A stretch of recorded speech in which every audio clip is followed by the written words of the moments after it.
The Roman Empire,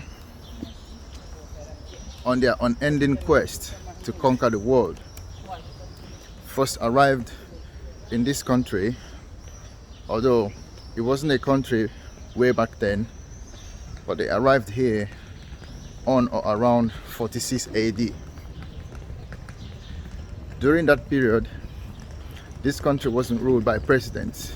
They were ruled by regional kings and regional princes who foresee or oversee how the country or the region is run. It took the Roman Empire almost 46 years to conquer the resistance of the army at the time, of the army of this country at the time.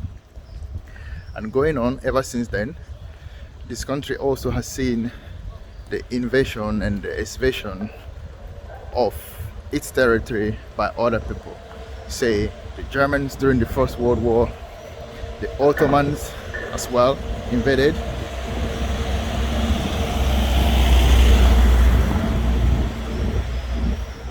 The Soviet as well, always. And so what have you.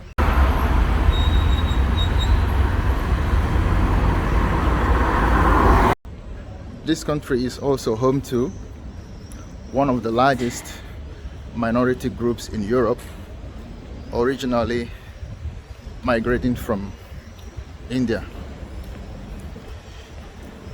And this group is one of the highest groups discriminated in Europe, the Romani Gypsy or the Tsigan. On the quest to understand this country even more, I decided to come see things for myself. Today I've just arrived in Bucharest, Romania, my entry point into this beautiful country this morning. I'm here to see things for myself before I tour the countrysides, speak with the locals, and understand what this country is all about. Maybe I should check out that street, or maybe not.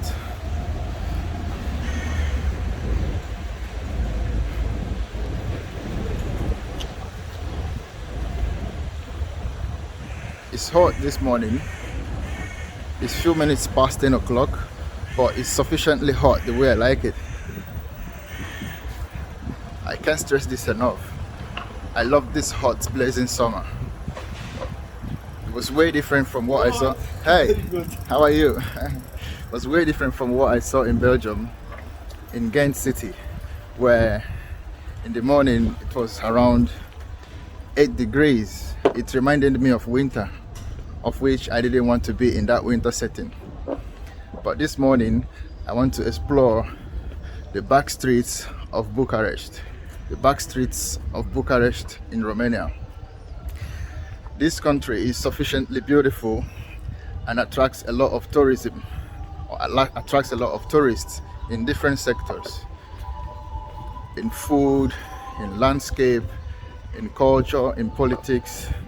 Being a NATO member since 2004, they hosted their first ever NATO summit in 2008, which saw, of course, a lot of government bodies, politicians noticing and recognizing this country.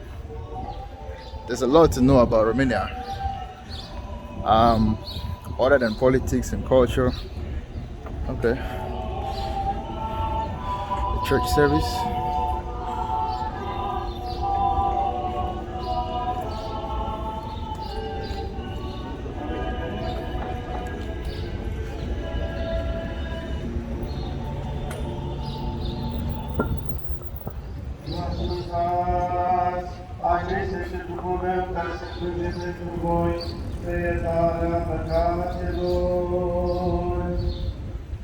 In almost all the countries I've visited, there is always something similar. History. History changes hands with time, and history is almost inevitable. History is what makes people who they are or what they are. And history for me is more of literature than politics. I don't care about politics myself, It's off my topic, but there is something remarkable about this country that I noticed while I was doing a little bit of research about Romania itself. Other than changing hands with the Roman Empire in 46 AD, it took the Roman Empire around 60 years to defeat the fortress, to defeat the then army protecting this part of the world, until it was recognized officially as Romania, as a country. Imagine being resistant for 60 years. It shows how strong the army could be. It shows how resilient it could be. It shows the power of their resistance in external influence. But if you read about Romania, if you take a little bit of research about Romania historically, and if you want to talk about the countrysides and other cities in Romania, you can't go on without, or you can't explore the cities or the villages without seeing influences left by the Ottomans as well. They were here. Left by the Russians as well, Soviet Union, by the Romans as well, Roman ruins scattered all around the country. Romania is one of the few countries in Europe that saw a post-Second World War revolution. The revolution was because of the autocratic rule of Nicolae Ceausescu, who was the then ruler of Romania. It's a bit windy, so maybe I should find a more quiet street and give you a little bit of hint or history about what happened here in the revolution of 1989.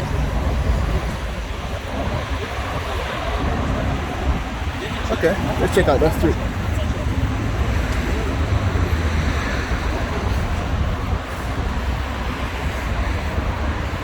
Some policemen keeping the country safe. Maybe I should say hello. Hello, how are you? Sometime between 1975 and 1989,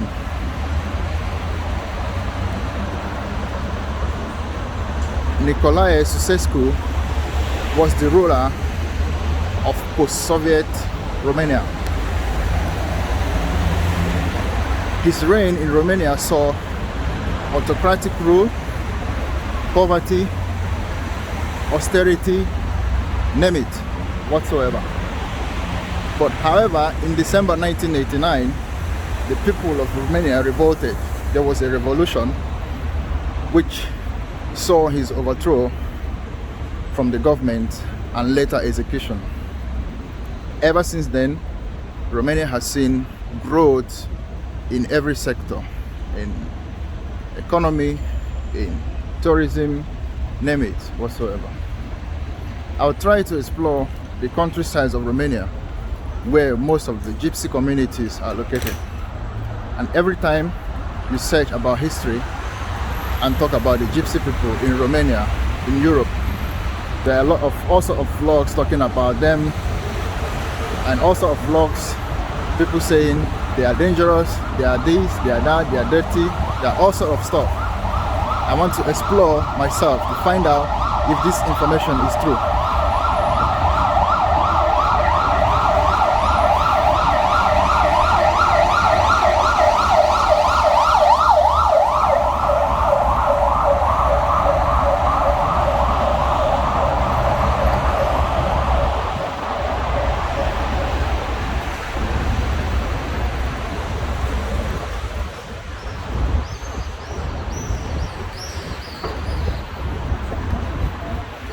Just after the Israeli-Arab War in 1967, the Six-Day War between Israel and three Arab states, a lot of countries were skeptical about recognizing the state of Israel as its own private entity, or recognizing Israel as a country.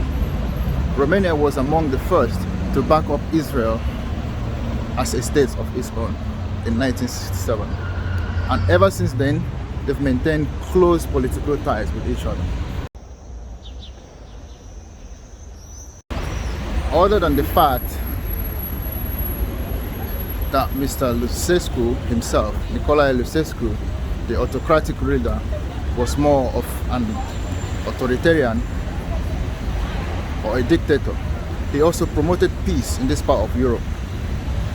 During the Soviet Union invasion of nearby country, Czechoslovakia, he declined Romania's influence. He declined Romania's assistance in the invasion of Czechoslovakia. Apparently, one guy wasn't happy with my filming, but he ended up being a cool guy. I didn't get that on camera. He asked me where I was from. I let him know. Asked me what I was doing. I let him know as well. But that's not the point. Like, he was drunk. I can tell you, he wasn't himself. He wasn't in his senses. So that doesn't matter. So back to what I was saying. Other than the autocratic leader being more of a dictator, he also promoted peace in this part of Europe. At the time, Romania was also under the influence of Soviet Union, but he declined joining forces with Soviet Union in the invasion of Czechoslovakia or nearby Czech Republic. Czechoslovakia back in the year was two countries, but now split between Czech Republic and Slovakia. Join me on this journey as I explore Romania, as I explore the unknown sides of Romania. My journey starts today. Stay with me and don't go away.